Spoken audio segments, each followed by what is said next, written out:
Hello student, today we will discuss on standardisation.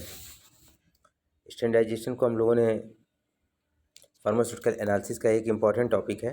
Standardisation दरअसल इसमें होता क्या है कि जो अननोन सोल्यूशन होता है, नॉन कंसंट्रेशन का सोल्यूशन होता है, उसको नॉन कंसंट्रेशन सोल्यूशन के द्वारा हम लोग उसकी पोटेंसी, उसके स्ट्रेंथ, उसकी नॉर्मेलिटी, उसकी मोलैरिटी का पता करते हैं।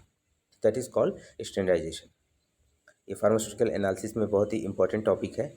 तो let's start standardisation of sulphuric acid.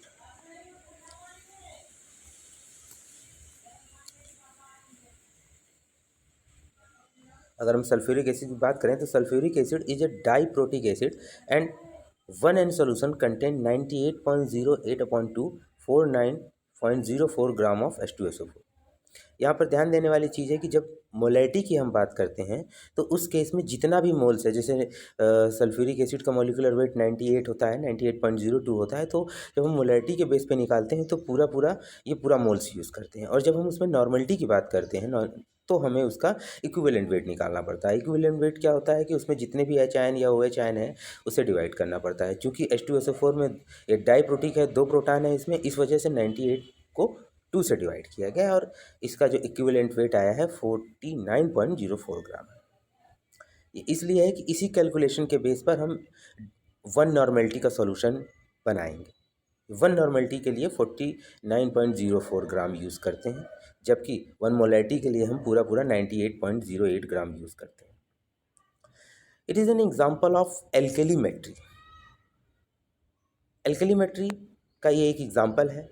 क्या होता है एल्केलीमेट्री? कि when a strong acid is titrated with a strong base, the salt produced in the reaction is not hydrolyzed and therefore the pH of the resultant solution at the end point is exactly 7.0. Sulfuric acid is a strong acid, is standardized by titrating with a strong base, that is called sodium carbonate primary standard. तो जहाँ पर भी acid को standardise करने के लिए base का use करते हैं, that is the example of alkalimetry. The following reaction take place when sodium carbonate is treated with sulfuric acid. In this titration, in point detection is carried out by using methyl orange indicator. इसमें हम methyl orange indicator का use करते हैं। Indicator हम लोगों ने पढ़े हैं। इंडिकेटर वो होते हैं जो किसी भी रिएक्शन में इंड पॉइंट को दर्शाते हैं। मतलब कब हमें रिएक्शन को रोकना है, किस पॉइंट पे हमें रोकना है, वो चीज़ वो बताते हैं। तो इसमें मेथिल ऑरेंज इंडिकेटर यूज़ होगा। रिएक्शन आप देख सकते हैं Na2CO3 प्लस H2SO4, तो H2O plus CO2 plus Na2SO4। इस तरीके से रिएक्शन जो है वो सल्फ्यूरिक एसिड के स्टैंडर्डाइजेशन में होती है। तो यहाँ पर अगर ध्यान से देखेंगे आप तो मेथड ऑफ प्रिपरेशन पे, तो take 54 ml of concentrate H2SO4 in about 600 ml of H2O in 1000 of volumetric flask. 1 litre का वॉल्यूमेट्रिक फ्लास्क में 600 ml वाटर ले लेंगे, डिस्टिल वाटर होगा। इसमें 54 ml ऑफ कंसनट्रेटेड H2SO4 ले लेंगे, उसको कूल करेंगे। Finally make the volume to 1000 ml with distil water. क्योंकि आपने 600 ml पानी डाला है तो 1000 ml बनाना है उसको, तो 400 वाटर और मिला के उसको 1 लीटर पूरा कर लेंगे।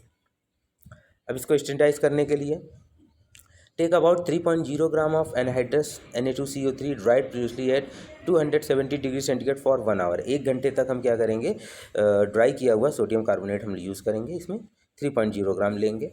इसको हम डिजोल्व करेंगे in 100 ml of distil water. Add 0.1 ml of methyl red as indicator and titrate with 1 m H2SO4 with constant stirring until the solution becomes faintly pink. Heat the solution to boiling, cool and continue the titration until the faint pink color is no longer affected by continue boiling. तो पहले आपको reaction ऐसे ही करना है, जो amount बताया गया उसको लेके। उसके बाद जब फेंटली पिंक कलर आ जाएगा तो फिर से हमको सॉल्यूशन को हीट करना और फिर से उसको उसी तरह से टाइट्रेट करना, और तब तक करना है कि जब तक वो जो फेंटली पिंक कलर है वो बॉयल करने पर भी वो ना जाए। इसमें इक्विवेलेंट फैक्टर अगर हम देखें तो each ml of 1 m H2SO4 is equivalent to 0.10598 gram of sodium carbonate. अगला इसी में स्टैंडर्डाइजेशन अगर हम देखें तो 0.1 m सेरिक अमोनियम सल्फेट है, यानी सीरिक अमोनियम सल्फेट को आपको स्टैंडर्डाइज करना है।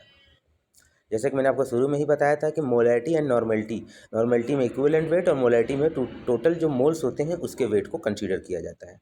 और एक मोल के लिए, जैसे अभी मैंने आपको ऊपर दिखाया सल्फ्यूरिक एसिड, सल्फ्यूरिक एसिड में 98 उसका मॉलिक्यूलर वेट था, 98.08 था। तो एक मोलर के लिए उतना है, तो एक मोलर के आधार पे हम उसको 98.08 लेंगे और 1000 ml पानी में डिसॉल्व करके एक मोलैरिटी का हम सोल्यूशन बना लेते हैं।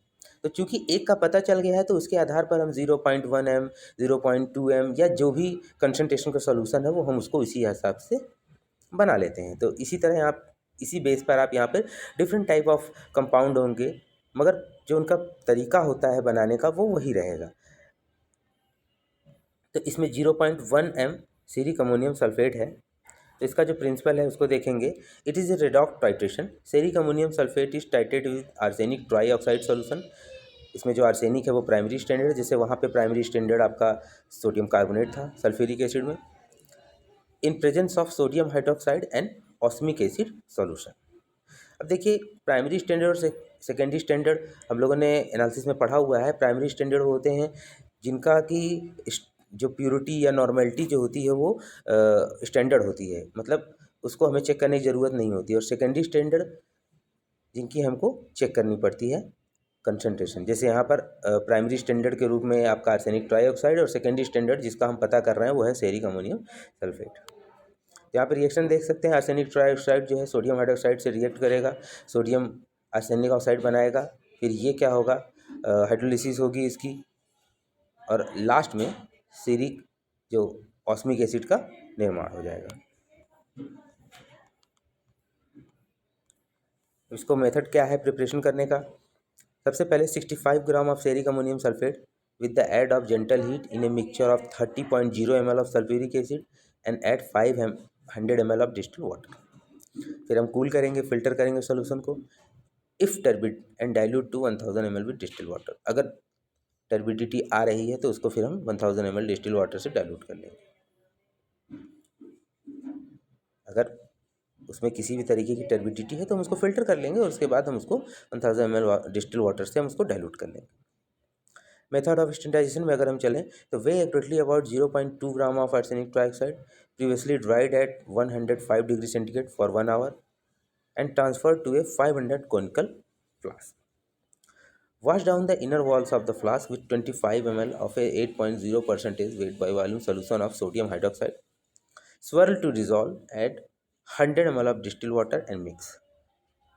Add 30 ml of dilute sulfuric acid, 0.15 ml of osmic acid solution, 0.1 ml of ferroin sulfate solution, and slowly titrated with the seric ammonium sulfate solution until the pink color is changed to very pale blue, adding the titrant slowly towards the end point. Each ml of 0.1 m seric ammonium sulfate is equivalent to 0.004946 gram of arsenic trioxide.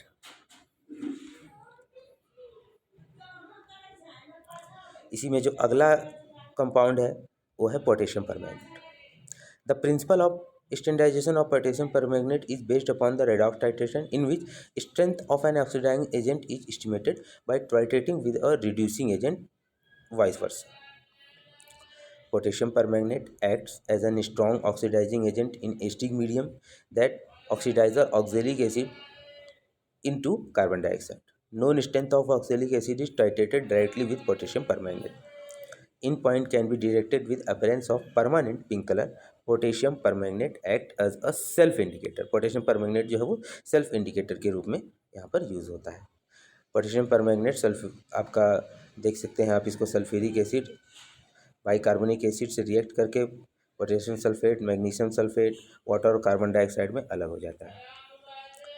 Procedure की बात करें तो dissolve करेंगे 3.2 gram of potassium permanganate in 1000 ml of water, heat on a water bath for 1 hour, allow to stand for 2 days, filter the solution through glass.